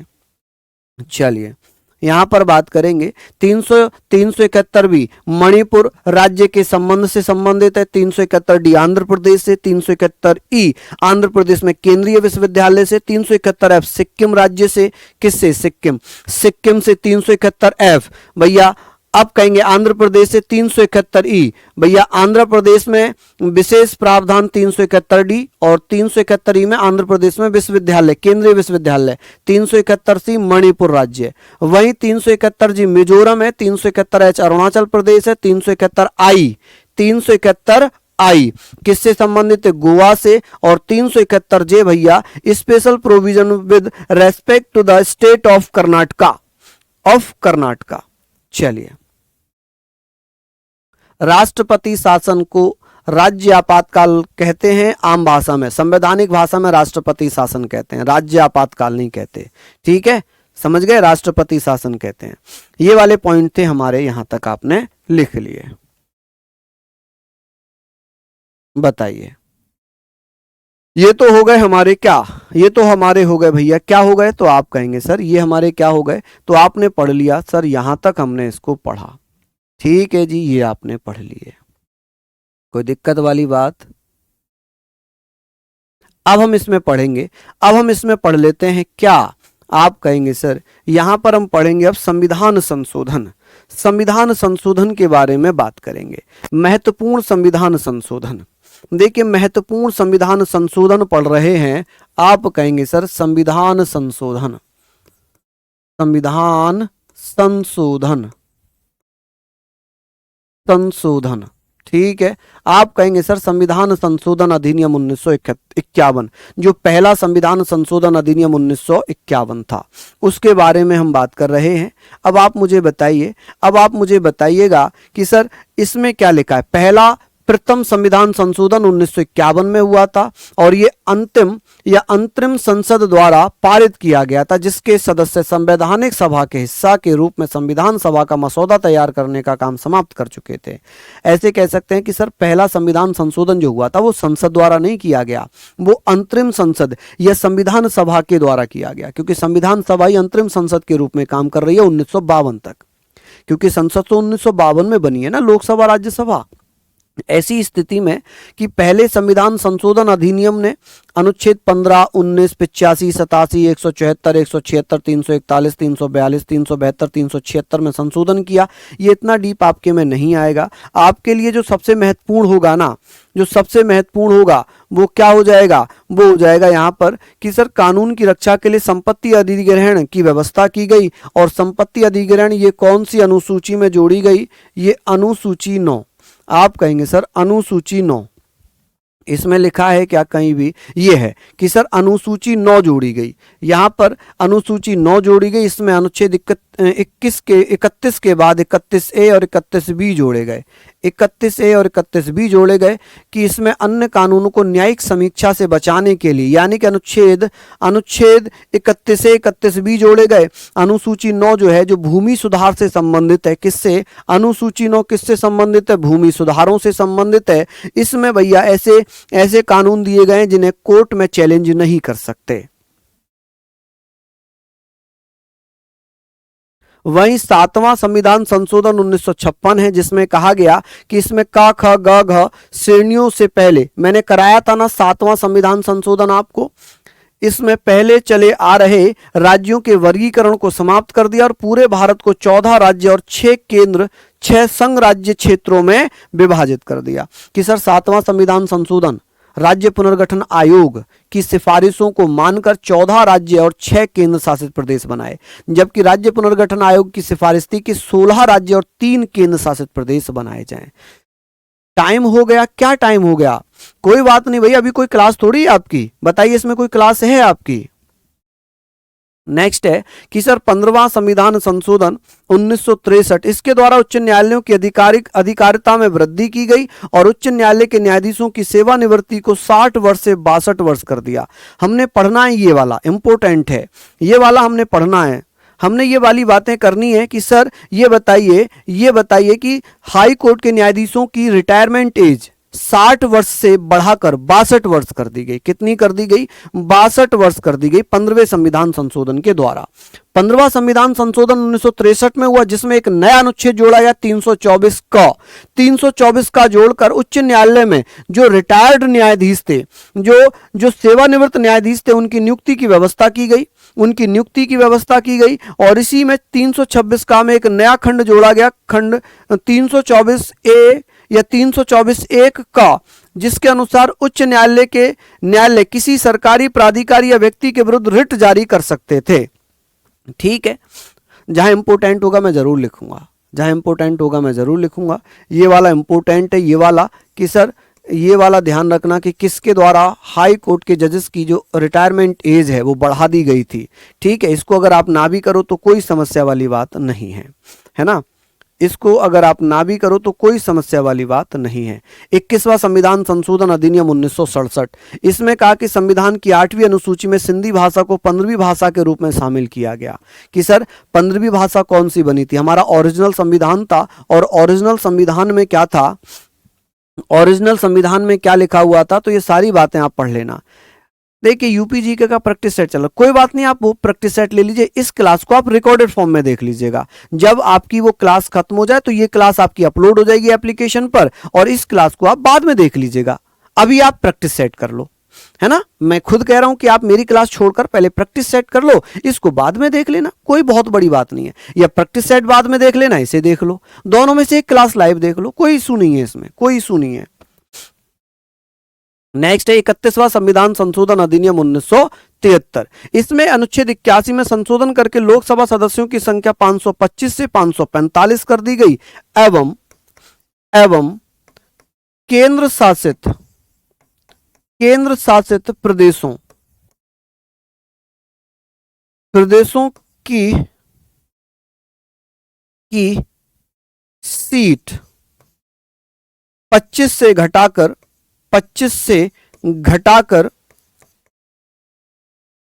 20 कर दी। कितनी कर दी? 20 कर दी। तो इसका मतलब यह था कि भैया 1973 तक लोकसभा में केंद्र शासित प्रदेशों से 25 सदस्य आते थे, जिसे घटाकर 20 कर दी, अधिकतम 20 कर दी अब। ठीक है। वहीं 42वां संविधान संशोधन भारतीय संविधान का सबसे बड़ा संशोधन है, जिसके माध्यम से 2 नए अध्याय जोड़े गए, 2 नए भाग जोड़े गए। अध्याय नहीं, 2 नए भाग जोड़े गए थे। कौन कौन से भाग जोड़े गए थे कि आप कहेंगे sir 2 chapters, not 2 chapters, 2 parts जोड़े गए। क्या किया गया इसमें? आप कहेंगे सर इसमें 2 भाग जोड़े गए, पार्ट्स जोड़े गए। आप कहेंगे सर भाग जोड़े गए। भाग 4 का जोड़ा गया, 14 का जोड़ा गया तथा 9 नए अनुच्छेद शामिल किए गए। वहीं कुल 52 अनुच्छेदों में संशोधन किया गया। इसीलिए इसे लघु संविधान कहते हैं। क्या नहीं लिखा? मैं लिखता हूं कि सर 42वें संविधान संशोधन को, आप कहेंगे 42वें संविधान संशोधन को लघु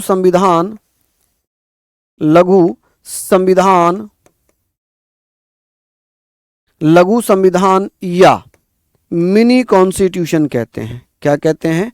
मिनी कॉन्स्टिट्यूशन कहते हैं।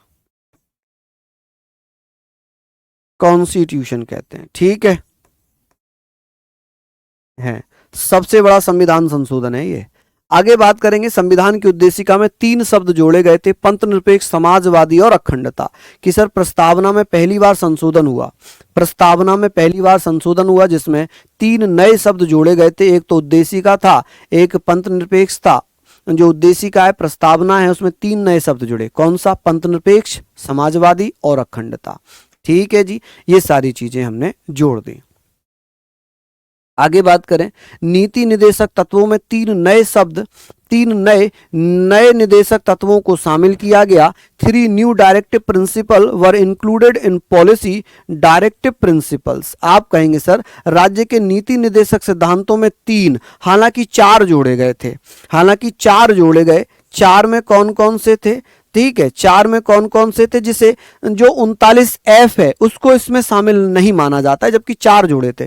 तो इसमें आप कहेंगे 3 जोड़े गए, क्योंकि एग्जाम में भी 3 मानता है, 3 ही मानता है। कौन कौन से? जल्दी से मुझे बताइए। नेक्स्ट है कि समान न्याय निशुल्क विधिक सहायता 39A जोड़ा गया। औद्योगिक कार्यों के भागीदार बनाने की बात की गई 43 क में। वहीं आपको पर्यावरण संरक्षण 48A जोड़ा गया। ये तीनों ही किसके माध्यम से जोड़े गए? 42वें संविधान संशोधन अधिनियम के द्वारा। नेक्स्ट है कि सर एक नया अध्याय नहीं कह सकते इसको हम, नया भाग जोड़ा गया। क्या किया गया जी? नया भाग जोड़ा गया। कि सर कौन सा नया भाग जोड़ा गया था? एक नया पार्ट, नया चैप्टर नहीं, एक नया भाग जोड़ा गया। कौन सा जोड़ा गया था? 4A, जिसमें 10 मूल कर्तव्य जोड़े गए थे, फंडामेंटल ड्यूटीज जोड़ी गई थी। क्या जोड़ा गया था जी? आप कहेंगे सर फंडामेंटल ड्यूटी। क्या जोड़ा गया जी?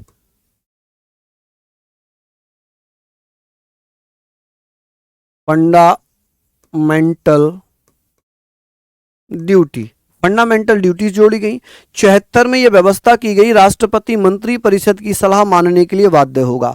कौन सा ऐसा संविधान संशोधन था जिसमें राष्ट्रपति संघीय मंत्री परिषद की सलाह मानने के लिए बाध्य है, मजबूर है? तो ये 42वें संविधान संशोधन के द्वारा ऐसा किया गया था।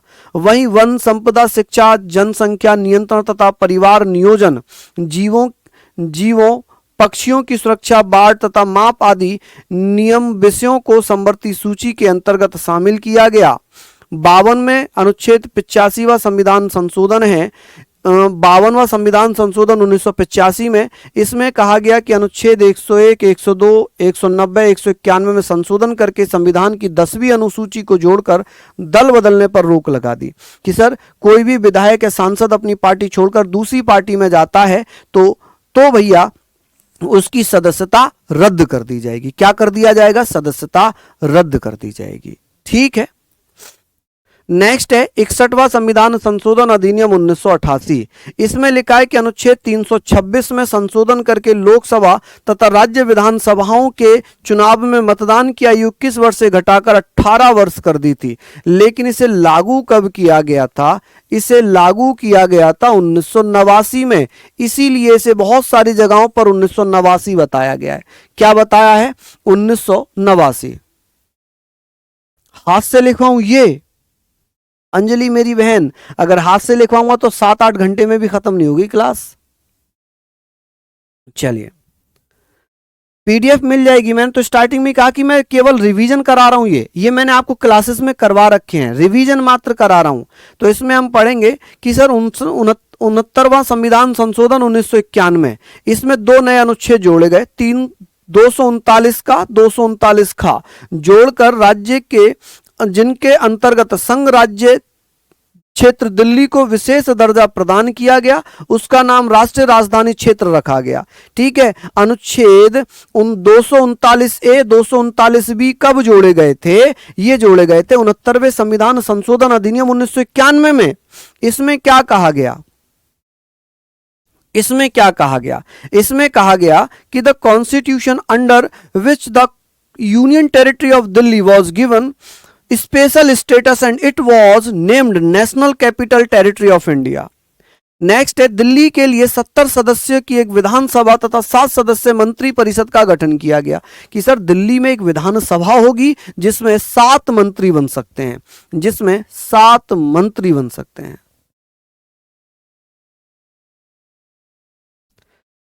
मैंने मोस्टली सभी संशोधन के जवाब दिए पर आपने मेरा नाम नहीं लिया। ये कितनी गलत बात है संदीप माय डियर। ये जरूरी है क्या मैं आपके सबके नाम लेता रहूं? ये बताओ। अच्छा ईमानदारी से बताओ संदीप, आप मेरे छोटे भाई हो, एक भाई और भाई आपस में बात कर रहे हैं। क्या ये बताओ, क्या ये पॉसिबिलिटी है कि मैं चलती क्लास में सभी भाइयों के सभी बहनों के नाम लेता रहूं? बताइए, ऐसा पॉसिबल है क्या? ये सारी पीडीएफ एक साथ मिलेंगी, बिल्कुल इशू, सारी पीडीएफ मिलेंगी। भाई क्लास रुक रही है, पता नहीं क्यों। नेटवर्क इशू हो सकता है राजीव गुजर जी, हो सकता है नेटवर्क में प्रॉब्लम हो। हमारी तरफ से प्रॉब्लम नहीं है। हाँ जी, हमारी तरफ से प्रॉब्लम नहीं है। देखिए, आज मैंने पॉलिटी लगभग नहीं 100% खत्म कर दी। इसकी कंबाइंड पीडीएफ भी मैं डलवा दूंगा, कंबाइंड पीडीएफ भी मैं डलवा दूंगा। आप कहेंगे प्रोविजन 70 मेंबर्स लेजिस्लेटिव असेंबली बनाएगी, 7 सदस्य मंत्री बनाए जाएंगे। 70वां संविधान संशोधन 1992 यह कहता है कि दिल्ली पुदुचेरी संघ राज्य क्षेत्रों की विधानसभाओं के सदस्यों को राष्ट्रपति के निर्वाचक मंडल में शामिल किया जाएगा। मतलब दिल्ली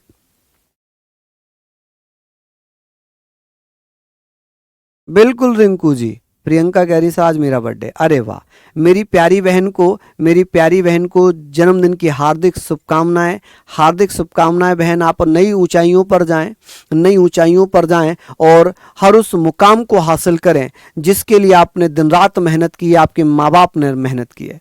देखिए, मैं 2 लाइनें यहां पर जरूर कहूंगा। आज बहन का बर्थडे है, इस आधार पर ही मैं कह देता हूं, हमें बहुत मौके मिलते हैं। लड़कों की बात करूं स्पेशली तो बहुत मौके मिलते हैं। घर से बाहर भेज दिया जाता है पढ़ने के लिए। 2 मिनट का टाइम लूंगा, है ना, काफी देर से हम पढ़ रहे हैं तो थोड़ा सा यहां पर माइंड फ्रेश करते हैं।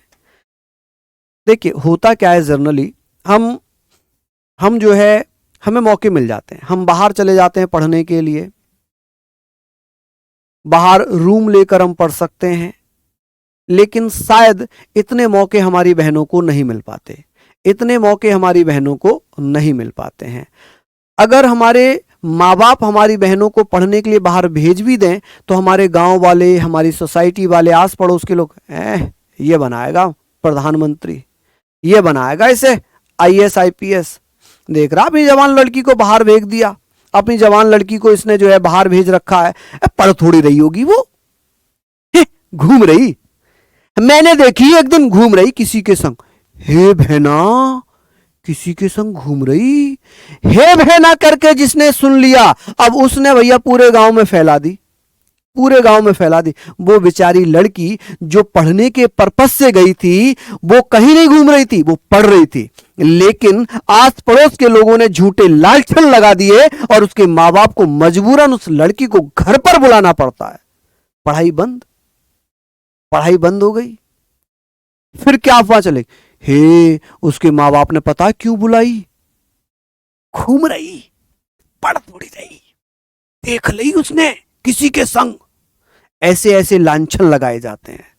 ठीक है, तो इसी पर कुछ लाइन थी कि हर एक रीत, कुछ रीत जगत की ऐसी हुई, कुछ रीत जगत की ऐसी हुई कि हर एक सुबह की शाम हुई, तू कौन है तेरा नाम है क्या, यहां तो सीता मां भी बदनाम हुई। कुछ रीत जगत की ऐसी है कि हर एक सुबह की शाम हुई, तू कौन है तेरा नाम है क्या, यहां तो सीता मां भी बदनाम हुई, फिर क्यों लोगों की बातों से भीग गए तेरे नैना, कुछ तो लोग कहेंगे लोगों का काम है कहना, इन लोगों की बातों से तू मत रोना मेरी बहना, इन लोगों की बातों से तू मत रोना मेरी बहना। ठीक है, तो मैं इसलिए कहता हूं कि भैया ये चीजें हमने बहुत देखी हमारे गांव में, हमारे ऊपर भी ये चीजें अप्लाई कर दी जाती थी, अरे ये पढ़ रहे हैं बाहर रहकर लड़के लड़कियां, हम भाई बहन सब बाहर रहकर पढ़े हैं, तो हमें भी ऐसे बोल दिया जाता था। ठीक है, ऐसे बोल दिया जाता था, समझ रहे हैं आप मेरी बातें। नहीं, लड़के भी बेचारे बहुत मेहनत करते हैं, लड़के भी बहुत मेहनत करते हैं, लड़कों को भी बोल देते हैं, बेचारा कोई लड़का पढ़ रहा है सिलेक्शन नहीं हुआ तो कहते हैं अरे सिगरेट पीता था, दारू पीता था, पढ़ता थोड़ी था, रात रात भर ऐसे ही फोनों पे बातें करता रहता था, उनको भी बोला जाता है। लेकिन लड़कों की तुलना में लड़कियों को ज़्यादा बोला जाता है, लड़कियों को ज़्यादा बोला जाता है, और धन्य है वो माँ बाप जो आज की डेट में अपनी लड़कियों को पढ़ने का मौका दे रहे हैं, पढ़ने का मौका दे रहे हैं। ठीक है, चलिए बहुत बढ़िया। हमने बात करनी है अनुच्छेद, यहाँ पर हम बात करेंगे सर 71वां संविधान संशोधन अधिनियम 1992 क्या कहता है। ये कहता है कि संविधान की 8वीं अनुसूची में 3 और भाषाओं को कोंकणी, मणिपुरी और नेपाली को शामिल किया गया था, जिसमें 8वीं अनुसूची में भाषाओं की संख्या 18 हो गई थी। क्या हो गई थी? 18 हो गई थी। समझ गए? चलिए सारी चीजें हमने लिख ली कि सर ये बातें हमने पढ़ ली कि 71वां संविधान संशोधन अधिनियम 1992 में हुआ था, जिसमें 3 नई भाषाएं जोड़ी गई, 3 नई भाषाएं जोड़ी गई थी। ये बातें हमने लिख ली। नेक्स्ट है कि सर 73वां संविधान संशोधन, क्या ये मैंने कराए नहीं है? ये सब मैंने क्लासेस में कराए हैं, ये सब मैंने क्लासेस में कराए हैं। ठीक है जी, ये आज लास्ट क्लास है आपकी पॉलिटी की, पॉलिटी अब खत्म हो जाएगी। मैं आपको बहुत मिस करूँगा, बहुत मिस करूंगा। फिर मैं आपके गागर में सागर जब मैराथन्स लेकर आऊंगा ना, उसमें मैं आपके साथ जुड़ूंगा। बाकी तो यूट्यूब पर प्रैक्टिस सेट 3 बजे चल ही रहा है। संविधान में भाग 9 अनुच्छेद 243 से 243 अणा या 243 से 243 ओ तक 11वीं अनुसूची जोड़ी गई। ठीक है, जिसे पंचायत राज को संवैधानिक दर्जा दिया गया। क्या दिया गया? पंचायत राज को संवैधानिक दर्जा दिया गया। समझ रहे हैं आप लोग मेरी बातें? आगे बात करेंगे 74वां संविधान संशोधन अधिनियम 1992 में। ये कहता है कि भाग 9 का अनुच्छेद 342, 343 ता से 343 या छ, यानी कि 343 पी से लेकर 343 जेड जी तक 12वीं अनुसूची जोड़ी गई, नए अनुच्छेद जोड़े गए। ठीक है, जिनसे भैया क्या किया गया, जिनसे भैया आप कह सकते हैं कि सर नगरीय प्रशासन को या नगर पालिकाओं को संवैधानिक दर्जा दिया गया। ये मैंने आपको क्लास में कराएं। 86वां संविधान संशोधन 2002, क्या मैंने कराए नहीं है? ये कि सर ये भैया आप कहेंगे 6 वर्ष से लेकर 14 वर्ष के बच्चों को अनिवार्य एवं निःशुल्क शिक्षा को मौलिक अधिकार के रूप में मान्यता दी गई थी। और हमने पढ़ा था कि अनुच्छेद 21A जोड़ा गया था, और इसी के द्वारा एक नया भाग जोड़ा गया था, नया मौलिक कर्तव्य जोड़ा गया था, अनुच्छेद 51A। अनुच्छेद 51A में के जोड़ा गया था। ठीक है जी। नेक्स्ट, संविधान संविधान में अनुच्छेद 21 का शामिल किया गया तथा अनुच्छेद 51 का में अनुच्छेद 45 में संशोधन किया। अनुच्छेद 45 में ताकि जो शिक्षा 6 वर्ष से 14 वर्ष के बच्चों को शिक्षा उपलब्ध करवाना था वो क्या था, मौलिक कर्तव्य था या डीपीएसपी, पहले डीपीएसपी था। लेकिन 86वां संविधान संशोधन किया गया जिसमें जिसमें क्या किया गया, अनुच्छेद 21A जोड़ा गया और क्या किया गया, आप कहेंगे सर 51A जोड़ा गया। चलिए बहुत बढ़िया, आगे बात करेंगे सर, ये सारी चीजें हमने पढ़ी। नेक्स्ट है कि सर 91वां संविधान संशोधन 2003 में जोड़ा गया जिसमें 10वीं अनुसूची में संशोधन करके दल बदल व्यवस्था को और कठोर बना दिया कि अब अगर केवल संपूर्ण दल किसी दूसरी पार्टी में विलय कर रहा है तब तो मान्यता रहेगी, अगर कोई एक सदस्य जा रहा है तो भैया उसकी सदस्यता खत्म कर दी जाएगी। अनुच्छेद 75 और 164 में संशोधन करके मंत्री परिषद का आकार भी निश्चित कर दिया गया। नेक्स्ट है 95वां संविधान संशोधन अधिनियम 2009। इसमें लिखा है कि अनुच्छेद 334 में संशोधन करके लोकसभा राज्य विधानसभाओं में अनुसूचित जातियों के लिए, अनुसूचित जनजातियों के लिए आरक्षण की व्यवस्था की गई और ये व्यवस्था 26 जनवरी 2000 से लेकर ये अगले 10 वर्षों तक यानी 2020 तक रहेगी और इसे अब पुनः बढ़ा दिया गया है। अब इसे फिर से बढ़ा दिया गया है 104वां संविधान संशोधन 2019 के माध्यम से ये आरक्षण 10 साल के लिए फिर बढ़ा दिया यानी कि 2030 तक कर दिया। कब तक? 2030 तक कर दिया। ठीक है भैया, ये वाली बातें आप लोग लिखिएगा। हम लोग यहां पर बात करेंगे कि सर 96वां संविधान संशोधन 2011, इसमें क्या 8वीं अनुसूची में संशोधन कर उड़िया भाषा का नाम बदलकर ओडिशा कर दिया, ओडिया कर दिया, उड़िया, और उड़ीसा को ओडिशा बना दिया। क्या बना दिया? ओडिशा बना दिया। ठीक है, चलिए आयुष सर यूपीएससी वाला चैप्टर हो गया क्या? आयुष भैया अभी तो मैंने बताया थे अनुच्छेद 323 से 315 से 323 वो यूपीएससी वाला ही तो था, वो यूपीएससी वाला ही तो था, हैं? मत ध्यान नहीं दिया आपने फिर इसका मतलब। चलिए नेक्स्ट है लिखा है 97वां संविधान संशोधन 2011। हम कहेंगे सर सहकारी समितियों को संवैधानिक संरक्षण प्रदान किया गया। सहकारी समितियां बनाने का अधिकार एक मौलिक अधिकार बना दिया गया अनुच्छेद 19 में। किसमें? अनुच्छेद 19 में। 19(1)C आपको याद होगा ना, 19(1)C 19(1)C में सहकारी समितियों का गठन होगा। वहीं राज्यों की नीतियों में नीति निर्देश सिद्धांतों में एक और जोड़ा गया 43 का, इसमें भी सहकारी समितियां जोड़ने की व्यवस्था की गई। एक नया भाग जोड़ा गया 9B जिसमें इसका नाम रखा सहकारी समितियां, जिसमें 343 या ज से लेकर 343 या न तक यानी कि 343 ZS से लेकर 343 ZN तक। अरे ये तो गड़बड़ हो जाएगी भाई, ये तो गड़बड़ वाली बात।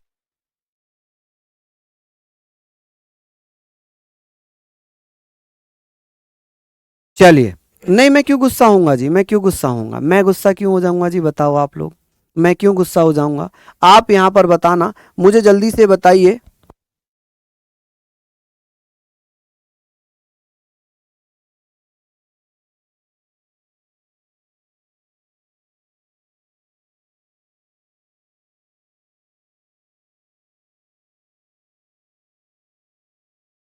नहीं मैं नाराज नहीं हूं जी आपसे, मैं क्यों नाराज होऊंगा आपसे बताइए, मैं क्यों नाराज हो जाऊंगा आपसे बताओ, है जी? हम कहेंगे सर 243 ZS से 243 ZT तक होगा। कहाँ तक होगा? ZT तक। तो इसको आप पढ़ेंगे ना, ये क्या हो जाएगा? ZT तक हो जाएगा। ठीक है, ZT तक, इसको T लिखिएगा, यहाँ पर क्या लिखिएगा? ZT लिखिएगा। चलिए तो हम पढ़ेंगे ना ZT तक। कहाँ तक पढ़ेंगे? ZT तक। इसको हिंदी में आप मत लिखिए क्योंकि हिंदी में ना तो आता है ना आपको समझ में आएगा। ठीक है, इसको आप क्या लिखिएगा? आप कहेंगे सर यहाँ पर हम लिखेंगे सर ZT, ZH से लेकर ZH से लेकर आप कहेंगे सर ZH से लेकर ZT तक। कहाँ तक? ZT तक। नया भाग जोड़ा गया। वहीं हम बात करेंगे 100वां संविधान संशोधन। ये हमने पढ़ा था कि सर प्रणब मुखर्जी थे उस समय राष्ट्रपति, जिन्होंने क्या किया था, भारत और बांग्लादेश के बीच में एक भूमि सीमा समझौता था। ये समझौता 1974 में हुआ था और इसके आधार पर बांग्लादेश और भारत एक दूसरे के साथ अपनी भूमि शेयर कर सकते थे। तो भारत ने 151 क्षेत्र बांग्लादेश को दिए और बदले में मात्र 51 क्षेत्र हमें मिले थे। ठीक है, तो इसमें क्या हुआ था, ये सारी चीजें हैं कि सर इसके अंतर्गत दोनों के द्वारा कुछ क्षेत्रों का अदला बदला की गई, जिसमें असम, पश्चिम बंगाल, मेघालय, त्रिपुरा की सीमाएं प्रभावित हुई। इस संदर्भ में संविधान की पहली अनुसूची में संशोधन किया गया। नेक्स्ट है 101वां संविधान संशोधन 2016। इसमें लिखा है कि सर 246A जोड़ा गया और ये जीएसटी से संबंधित था। किससे? जीएसटी से संबंधित था। वहीं संविधान में एक नया अनुच्छेद 269 का जोड़कर यह प्रावधान किया गया कि अंतर्राज्यीय व्यापार के विषय में जीएसटी परिषद की अनुशंसा के अनुसार टैक्स लिया जाएगा। तो जीएसटी परिषद किस में बना दी गई? 269 का में बना दी गई। फिर एक नया आर्टिकल जोड़ा गया। अच्छा, यहां पर तो केवल जीएसटी परिषद की अनुशंसा पर टैक्स लेने की बात की गई थी कि सर टैक्स केंद्र द्वारा वसूला जाएगा, लेकिन उनका विभाजन केंद्र राज्यों में किया जाएगा। तो जीएसटी किसके कब बनाई गई? 279 में जीएसटी बनाई गई कि जीएसटी जो है 60 दिनों की अवधि तक राष्ट्रपति द्वारा परिषद का गठन किया जाएगा। कुल सदस्य कितने होंगे जीएसटी परिषद में? 33। और इसमें जो वित्त मंत्री होगा वही अध्यक्ष होगा। जो वित्त मंत्री होगा ना वही अध्यक्ष होगा। वित्त मंत्री इसका अध्यक्ष होगा। कौन होगा? वित्त मंत्री अध्यक्ष होगा। नेक्स्ट है 103वां संविधान संशोधन 2019 कि आर्थिक रूप से पिछड़े लोगों को सरकारी नौकरियों में 10% का आरक्षण दिया जाएगा, जिसमें 15 खंड 6 जोड़ा गया, 16 खंड 6 जोड़ा गया। ये अभी मैंने बात आपसे कर ली थी, ठीक है। वहीं 104वां संविधान संशोधन, जिसे 126वें संशोधन विधेयक 2019 द्वारा लोकसभा राज्यसभा में अनुसूचित जाति, अनुसूचित जनजातियों के आरक्षण की अवधि को 10 वर्ष बढ़ाकर 25 जनवरी 2030 तक कर दिया। इसे कहा गया 104वां संविधान संशोधन 2019। 106वां संविधान संशोधन 2003 लोकसभा राज्य विधानसभाओं में महिलाओं को 33% आरक्षण प्रदान करने का प्रावधान है। संसद के एक विशेष सत्र के दौरान प्रधानमंत्री नरेंद्र मोदी ने इसे नारी शक्ति वंदन अधिनियम भी बताया था, ठीक है। तो ये आपका भैया आज पॉलिटी हो गई खत्म। पॉलिटी हो गई खत्म।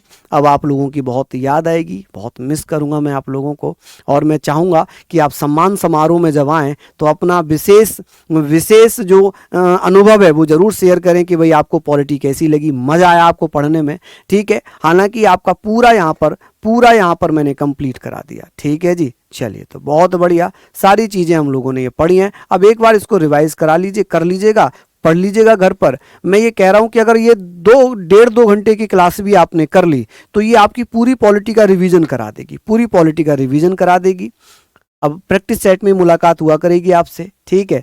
तो सभी को बहुत बहुत धन्यवाद। Love you, bye bye, take care.